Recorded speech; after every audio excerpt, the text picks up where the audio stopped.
When I choose pigments for my clients, I choose only the most beautiful shades.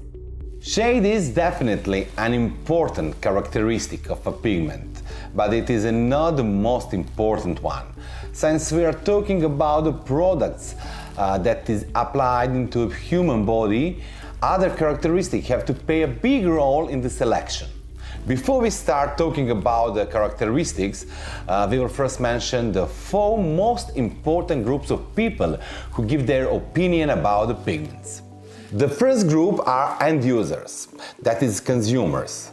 Then we have professional artists, and after them, doctors and scientists.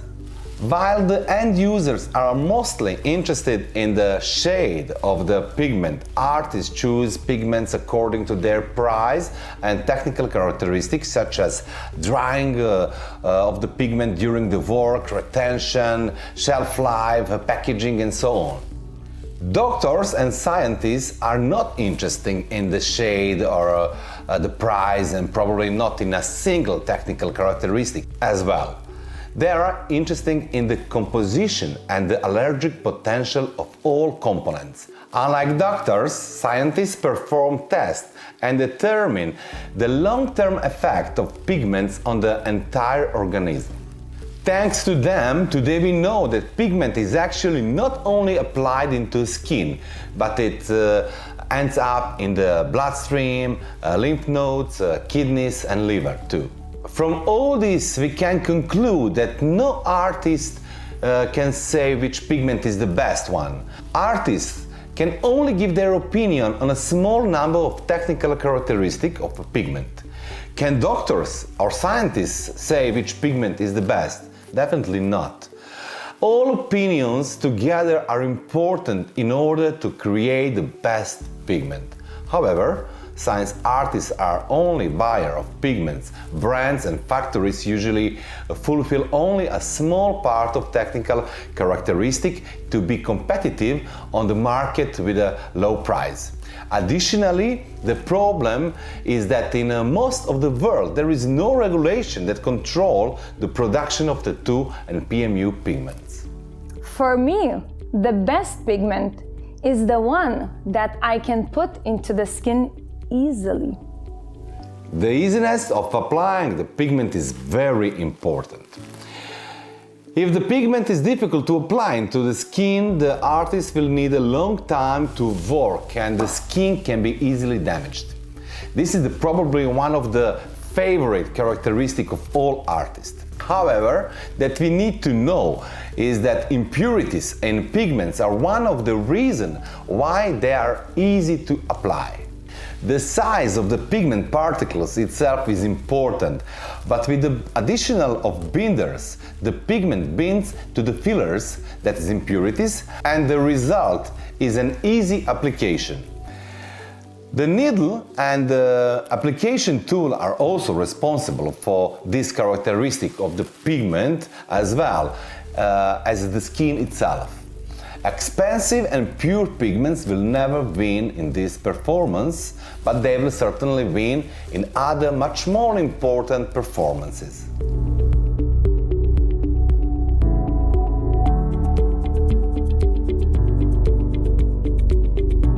I just love this pigment. It has insane retention. We will often hear this description of a pigment, although this is not just a characteristic of the pigment itself.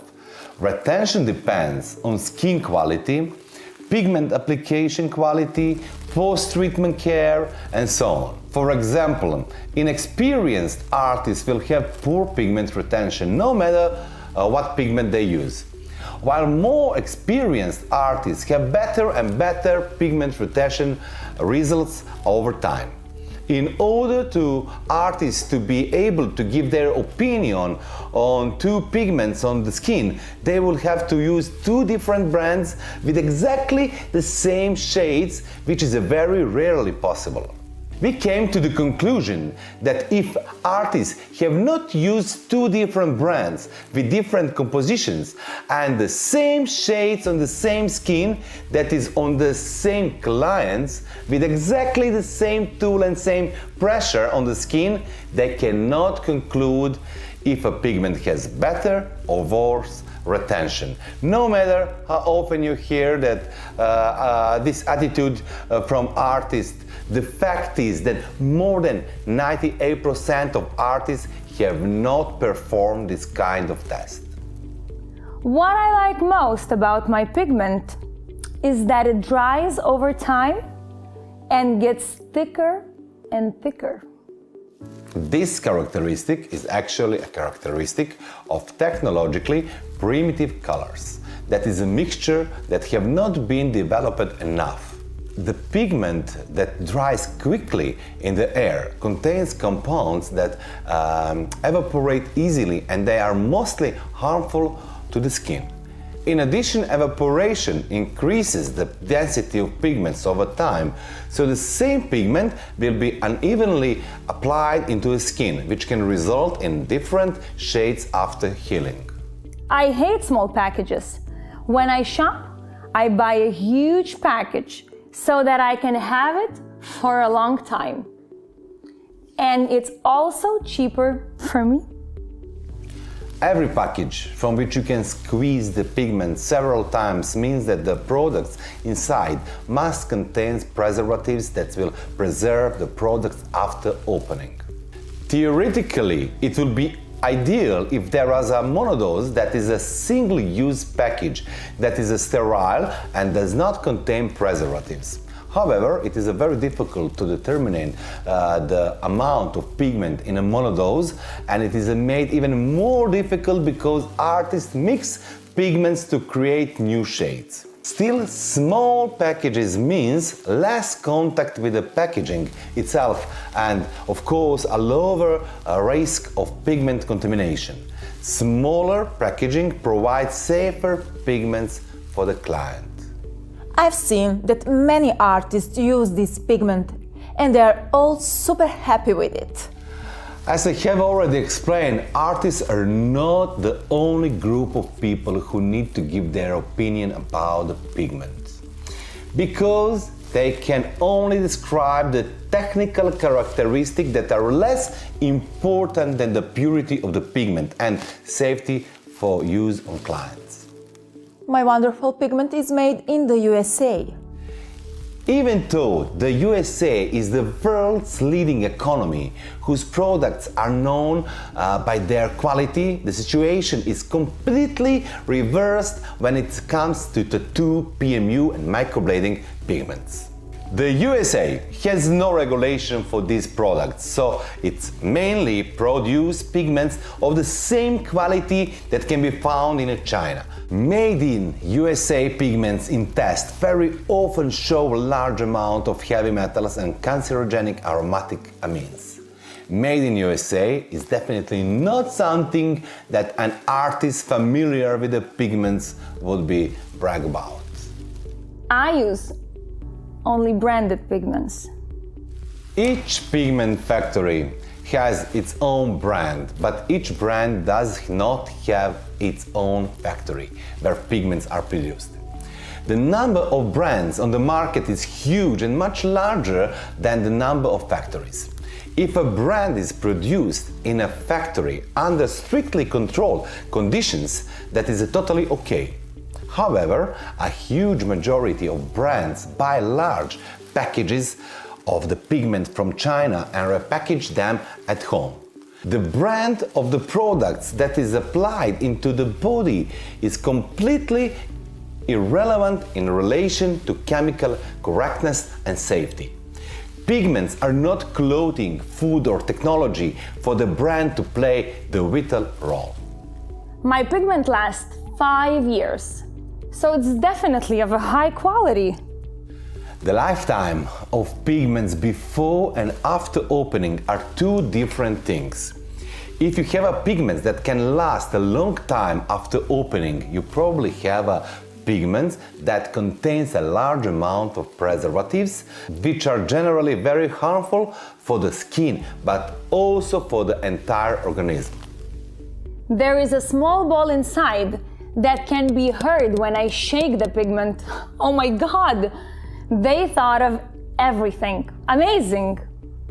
Pigments that precipitates is also primitive in the technological sense. The ball will help to spread the pigment in the bottle, but what will stir your precipitated pigment in the container from which you take the pigment with machine? When I hear how much some artists pay for the pigment, I'm shocked. I can't help, but I think they are so stupid. I can tell you the secret where I buy my pigments: 5 times cheaper. Unlike fashion, where brand and the marketing make up the biggest part of the price, with the pigments, the production process and purity play the biggest role. It is similar to diamonds. Diamonds can be a part of the brand's jewelry, but their purity has nothing to do with the brand. The brand will not make them cleaner. The higher the purity, the more expensive the pigment. My pigment is made in accordance with all the regulation. I know, they told me, and I saw it on their website. If your brand claims that the product complies with a certain regulation, then we should pay attention to what exactly these claims refer to. Most of them say that the product is made from approved raw materials, but that is not important. During the production of the pigments, the creation of cancerogenic formaldehyde may happen, which, for example, were not present at all in the raw materials. During the grindings of the pigments, heavy metals may appear that were not present in the raw material at all. The final products, that is the mixture, must be negative for all dangerous substances, not the raw material. Make a distinction when reading claims about complying with regulations. Raw materials and the end products are not the same, and many companies use the trick of approved raw materials to promote compliance with regulations. How did I find this brand? Well, I just Googled top PMU pigments and I found the list of the best ones. My pigment was in the first place. Charts that you will find on Google are more often written by copywriters and salespeople than professionals. If you find a link under each product where you can buy the products, you can be almost sure that the chart was created to increase the sales of those products. For such text and charts, marketing agencies are paid to sell specific products and not to research all products and display the top 5 or top 10 products. Such charts are completely irrelevant and should not be a source of information for professionals when making their choices. If you ask ChatGPT and Google same question, you will get completely different answer because ChatGPT, unlike Google, is not optimized to make paid sales. It drives me crazy when I heard that pigments can cause cancer. I've been in this business for 10 years. I've never heard of anyone getting cancer from a tattoo or permanent makeup. Thank God that I have not heard of such a case either, but I'm particularly concerned about this topic. The website Medipub provides thousands of scientific papers and research in which scientists alert the community to the high level of cancerogenic ingredients that can be found in tattoo, permanent makeup and microblading pigments. Tests are being carried out all the time, the conclusion of which lead to an appeal to focus much more attention on the long-term effects of the pigments on the entire organism. Remember when scientists linked paraben with cancer? Paraben disappeared overnight. The more recent case with the baby powder also had a similar course. In 1893, a large company started selling baby powder that was later linked to controversies that it contained carcinogenic asbestos. It took tens and tens of years to establish the link between cancer and these products, and today this company is facing over 20,000 lawsuits from people who claim that they got cancer from these products. Let us pure and verified pigments and preserve the health of our clients as well as our careers. Because when we heard that someone got cancer because of pigments, that will be the end of all our careers.